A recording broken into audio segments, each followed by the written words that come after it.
Dr. Dennis R. Macdonald.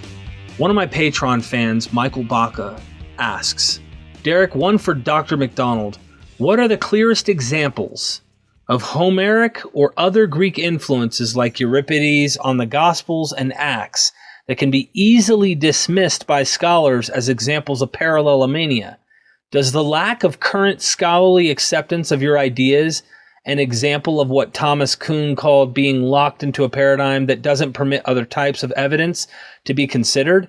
Seems like a common problem in the guild you use, as you term it, where scholars as diverse as Robert Eisenman, James Valiant, Richard Carrier, as well as countless others don't even get a hearing or a mention in scholarship. It is as if other ideas aren't even possible to consider. Perhaps you have some comments on this phenomena and how this could possibly change in the future. Michael, that's a great question. But first, Derek, thank you for having me on this show and for taking an interest in my work in the past. And it's a pleasure to have you here in Southern California. Thank you. Michael, your question is very good, and it, of course, would require an answer longer than I'm able to give you right now. All disciplines have their matrices, and that is, students are taught according to certain recognized patterns. You have it in the sciences, you have it in the humanities, and it's inconvenient truths that often get scholarship to move from the paradigms that it's familiar with and that students have used to craft their careers. And so there's a lot at stake in a paradigm shift. And I understand that, and I grew up with those paradigms. But as I worked, I realized that there was so much Homeric imitation in the New Testament. And I want to just give you a little biographical background to how that happened.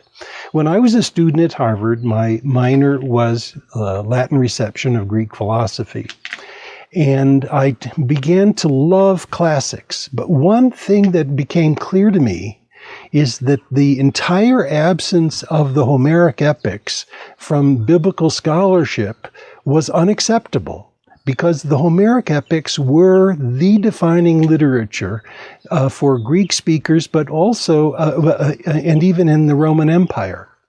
Furthermore, we know that mimesis, or literary imitation, was the way that people not only learned to compose, but they learned to craft alternative identities, such as Virgil's Aeneid rewriting Homer. And so the entire absence of the Homeric epics and mimesis from the methodologies of New Testament scholarship seemed to me to be a major shortcoming. And when I was teaching at Harvard as a visiting professor, I renewed my friendship with one of the great Homeric scholars of all time, Albert Lord. And I became encouraged by him to pursue the Homeric epics and early Christian texts. And my first salvo into that was to the Acts of Andrew. And I published 3 books that were related to that. But I found it also frequently in the New Testament. Now, the 3 examples I'm going to give you of the clearest examples of mimesis are going to be these. First, I want to talk about the death of Hector and the death of Jesus. There are so many similarities, and they match the criteria of mimesis criticism, which you apparently are somewhat familiar. And that is, Jesus dies alone as a young man, tragically. He thinks his gods have abandoned him, or God has abandoned him, just as Hector realizes that his gods, especially Apollo, have abandoned him. 3 women watch the death of Jesus, according to Mark, from a distance, and you have 3 women who mourn Hector in the Iliad, Andromache, Helen, and Hecuba. You also have the rescue of a corpse by Priam, so he has to get Hector's body from Achilles, and he ransoms him at night. But the difference is obvious, that Hector's body stays in the tomb and Jesus' rises from the dead. No one has satisfactorily answered given an alternative understanding of those narrative parallels apart from Homer's Iliad. And Virgil imitates the same story for the death of Turnus at the end of the Iliad. So we know that this story was popular. It had been similarly imitated, and there's reason to think that the author of the Gospel of Mark wanted to make the point that Jesus rises from the dead, whereas Hector stays in his tomb. Another striking example is the woman who anoints Jesus for his burial, which is very similar to Eurycleia washing Odysseus' feet and recognizing her master. Another spectacular example is the Gerasene demoniac and Polyphemus. Jesus sails to a shore. He finds a man no one can subdue living in caves. There's a lie about one's identity. Odysseus says that his name is Utis, meaning nobody. And the Gerasene demoniac says that he is Legion because there are many demons that are there. Jesus turns the soldiers into swine the way Circe turns the soldiers into swine in the Odyssey. You have, there are so many examples that I could give you, Mike, that I think would satisfy your question.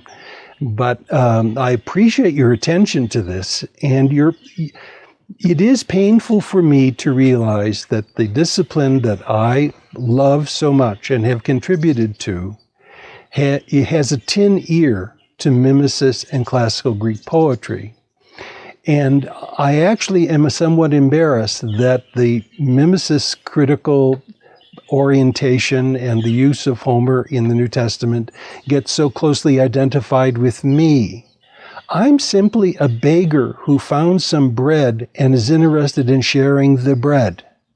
You don't the beggar doesn't deserve as much credit as sometimes is given. These materials are there. They're inconvenient facts to my discipline. But the way science changes is because of inconvenient facts. So as you go into the future, and Michael's question, just to conclude this particular episode, Michael does ask, perhaps you have some comments on this phenomenon and how it could possibly change in the future. So as we're closing, how can we change this? What do you think the course of action should be? I know that most readers of the New Testament cannot become classicists and read Homeric Greek, which is very difficult. So we need to have publications that make that more accessible.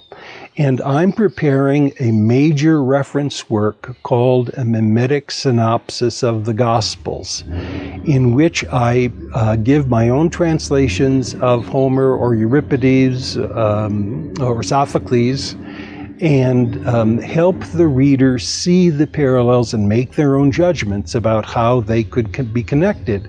In some cases, maybe it's simply cultural influence, that Homer influences the culture and Mark parrots it. But I think it's more intentional than that. I think that early Christians were carving their identity by evoking not only Jewish scriptures as the canonical past, but also the Homeric epics and Athenian tragedy as a canonical past. Thank you.